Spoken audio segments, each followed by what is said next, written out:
Hey everybody, Stephanie here from Instant Pot Basics and Beyond, and today we're going to make cheesecake. Now, I've always known you can make cheesecake in an Instant Pot, and I never understood why you would want to or need to, personally. I have an awesome, no-bake cheesecake, just a cold cheesecake recipe that I love. I'm like, who needs to do the Instant Pot? But I had some friends asking about them. I was like, alright, I'll test it out and see. And I think it's actually worth doing. So, let's get started. I'll talk more about it as we go along. So we're going to start with the crust. So we're going to just do basic graham cracker crust. So I already pulsed up probably about 6 whole rectangles of graham crackers. There's a little bit of sugar in here. We're going to run this and we're just going to add a little bit of butter.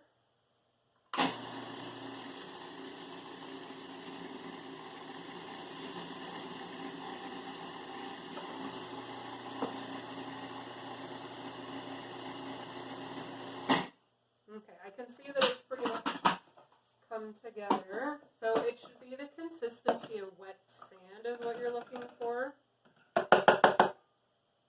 going to take a spatula and just mix it a little bit more. I've got some butter here on my food processor blades. If you don't have a food processor, you have a couple of options. You can buy graham cracker crumbs or crushed cookie crumbs, I'm pretty sure at the store. Or you could just put them in a zip top plastic bag and smash them with a rolling pin. And then you can just combine the crumbs and the butter and sugar in a bowl with a spatula. It's fine. Okay, so that's all mixed up. Now, we're using our special pop bottom, that's not what it's called, push bottom pan, so that we can get the cheesecake out of the pan for serving. This is the 7-inch Fat Daddy-O. Find it on Amazon. So we're going to put our crust in here. And I'm going to move this over to my other camera so you can watch what I'm doing. Okay. So I have found the easiest way to successfully press the crust into a pan is with a flat-bottomed measuring cup.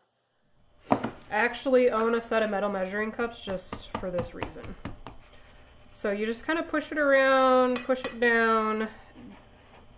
You don't want it, you can go up the sides a little bit, but you don't want to go up any more than an inch. Because when we cook the cheesecake, we don't want the crust to stick out above the filling. So you're just gonna push it around in here, and then once we get this done, you just knock it down if it gets too tall. So we're not baking this at all. This is actually gonna go in the freezer while we make the filling.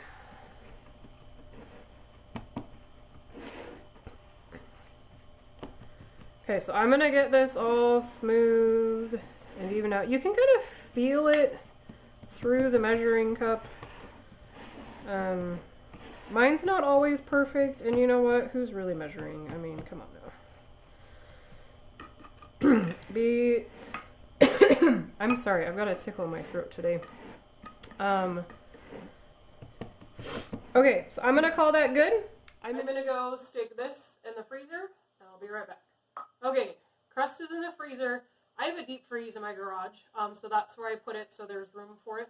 You want to be careful when you're sticking it in your freezer. Again, it's got that push bottom that you don't stick it on something that then shoves the bottom up a little bit. So make sure you have a nice flat space that will accommodate your pan. It's only going to be there for 10, 15. I think the recipe says 20 minutes, but I do it for however long it takes me to get the rest of this done, and it's fine. So, a couple of key things when making cheesecake. You want everything, you need your cream cheese to be at room temperature. Eggs are going to be at room temperature. We've got a little bit of cream, which that's fine if it's cold. But it makes for a really silky, smooth texture. If your cream cheese is cold straight out of the fridge, it's going to be lumpy, which, I mean, it's still going to taste fine, but it's not really enjoyable to eat a lumpy cheesecake. Also, I have a stand mixer, but for this, it's so quick and easy, and it's not super difficult that I feel like I just pull out my hand mixer instead of lugging over my giant stand mixer. So we've got cream cheese. To that, we're going to add some sugar, some lemon zest and orange zest, which really make it super tasty, I must say. And then just a quarter cup, just some cream.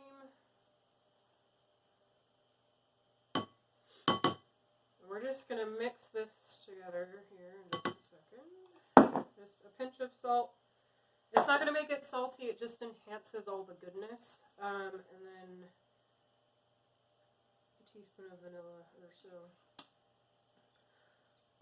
Another thing, I am not typically a brand snob about most things. There are some things, actually graham crackers is one of them. Cream cheese is another one. In this recipe, you need a good high quality cream cheese. So again, this is going to be a nice dessert. Spend the extra whatever little bit it is and buy the good stuff. Okay, my mixer's loud, so I am going to just mix this up here real quick.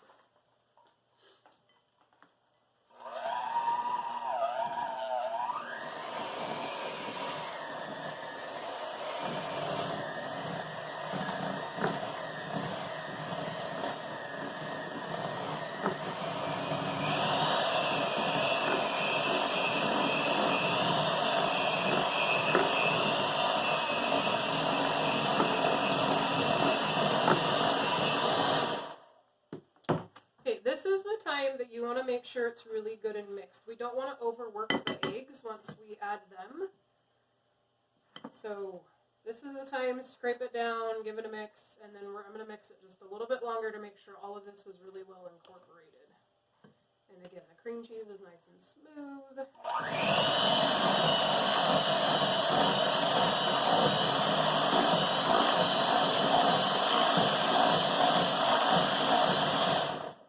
Since we have the camera out, I'll give you an overhead shot. So nice, smooth, you got your specks of zest in there. Man, guys, this, I tell you, this is super delicious. Okay, so now we're going to add our eggs. So we have 2 eggs plus 1 egg yolk at room temperature. I already cracked them in a bowl because it's easier. So we're going to just add these one at a time-ish. Give it a quick mix.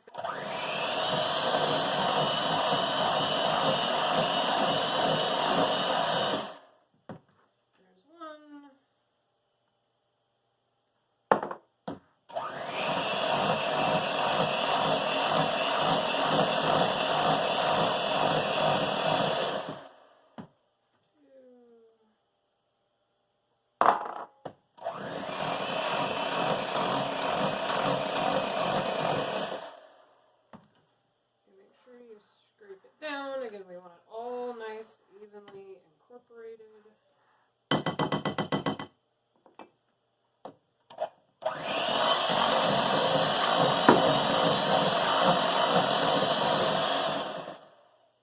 Okay, there we go.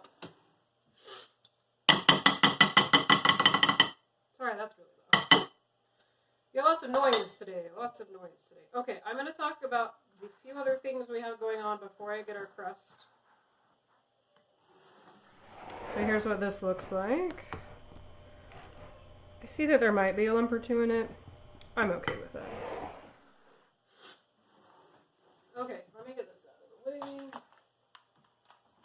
Wipe my hand off. Alright, so we have our pan, right? So in our Instant Pot, we are going to need our trivet. I have trivet today. Let the pot in. I love that mine has a removable cord. It's quite handy. Okay, so that goes in. The other thing we've got going on today is a sling. So I have heavy duty foil, so it's like wider, a little heavier, that I'm going to use as a sling. So this is what we're going to set our pan on to put down inside the pot, so that we can pull it out, because that pan is going to be hot. And to get it out of there without a sling is rather precarious and just not a good idea. So even if you just have regular tin foil, just rip off a length. That's, maybe 3 times your pot or something, so you've got room for the base, plus up the sides, fold it up a couple times, and it's reusable. So we're going to put 1.5 cups of water in today. It's more than usual, but it's necessary.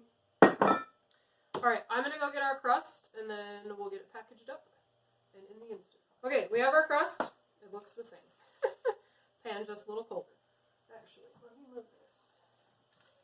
I'm going to put this over here. Hopefully, that's where the camera is. And we're going to fill it up. Again, we want to cover up the crust. We don't want the crust exposed. It'll just get all soggy. So scrape out your bowl. Get all that goodness in the pan. I won't judge you if you lick the bowl.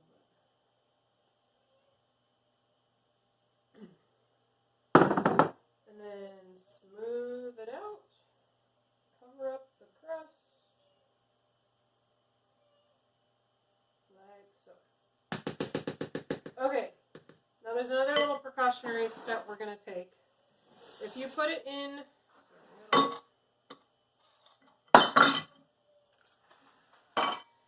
If you just cooked it like this, your cheesecake would get rained on while it's cooking. So to combat that and to combat some moisture, we're going to take a paper towel. We're going to put it over the top. We're going to take a piece of foil, put that over the top, and then just secure it.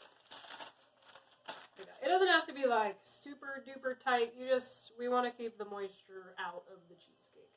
Okay, so the recipe I'm following today talks about that if you're using a 7-inch pan to decrease the cooking time by 5 minutes. However, I did that and then I had to cook it for another 5 minutes. So again, I'm not sure if it's my elevation or what, but I just learned your Instant Pot. It's like learning your oven. You just know how long it takes your cookies to bake.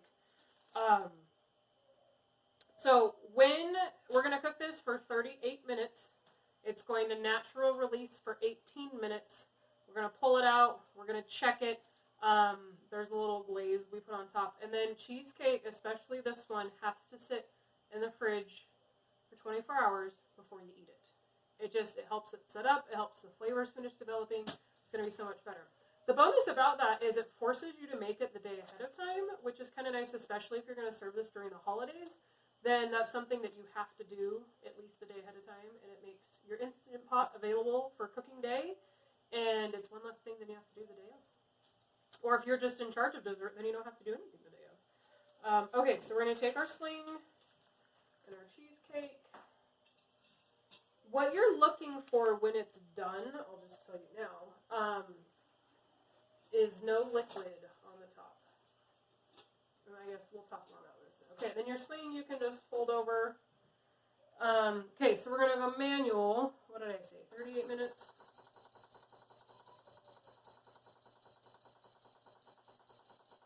So you're at manual, you're going to hit your up arrow to get to 38 minutes. Okay, put your lid on. So remember, there's arrows in front you can line up.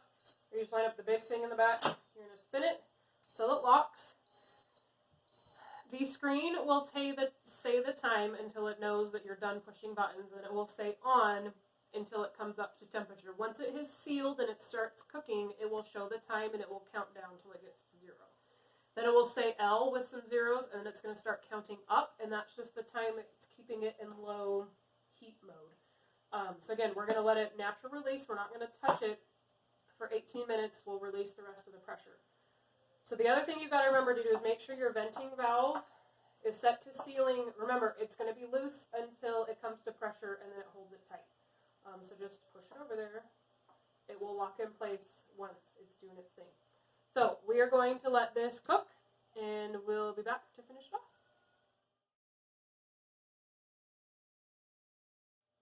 Okay, we're back. So this is done. Pressure's finished releasing all on its own. It's going to be wet in there. Be careful. Alright, so this is why we have our sling, because it's a hot, steamy, and wet. Alright. So I'm actually going to grab a towel, pat off that water. So again, that's why we put the foil on top, so all that water didn't end up on our cheesecake, because that wouldn't make for very good cheesecake. Pull the foil off. Okay. So, I had to change out. Alright, turn that off because we don't need that anymore. Shove that out of the way. I had to change my overhead camera. Hopefully we can see this. Okay, so you see that like it jiggles, but there isn't really any. So there's a tiny. Sorry, my baby didn't want to nap anymore. Okay, there was like the tiniest bit of water, but the middle is set.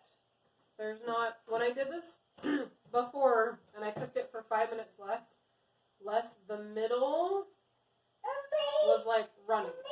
You don't want that. So this is good. Okay, so from here, so this is a mixture.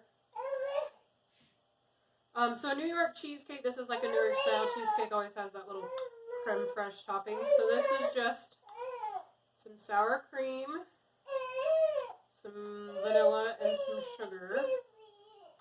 We're going to put this on top while this is still hot. So now, from here, our cheesecake is going to rest on a cooling rack for an hour. It's then going to go in the fridge for 24 hours. Once it's been in for about an hour, you can take the pan off. You can take it out of the pan. And the way you do that is just run like a plastic knife. I don't remember if I used my spatula last time or not. Around the edge. Or maybe I carefully used a sharp knife. You still want to scratch your pan. Around the edge, and then you just push the bottom and the pan slides off, and you got yourself some cheesecake.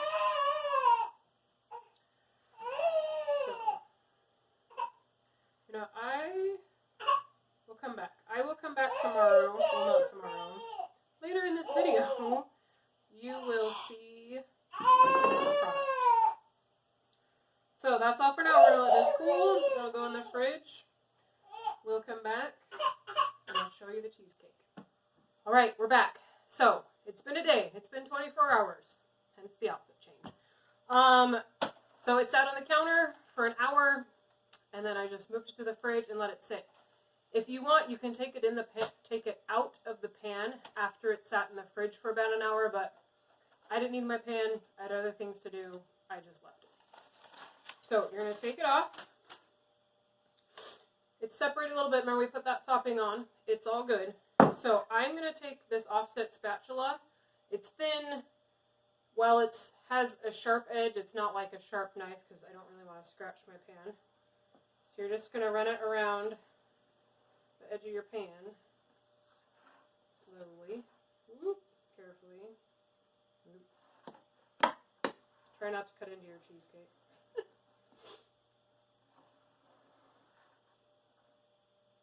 It's okay. We'll piece it back together in just a minute. You also want to remember when you're moving the pan around that it is a push bottom pan. And so while it's not necessarily easily just going to fall through, this part moves. So hold it at the edges. So I goofed it a little bit. It's okay. Okay, so now you do want to push. So you hold it inside the ring, and then you push down, kind of go evenly around the pan. Go slowly. Oops. This is real life, guys. Ta-da! There is your cheesecake. Got out of the pan. My counter's clean. So we're just gonna, we'll just put that on. It's all good.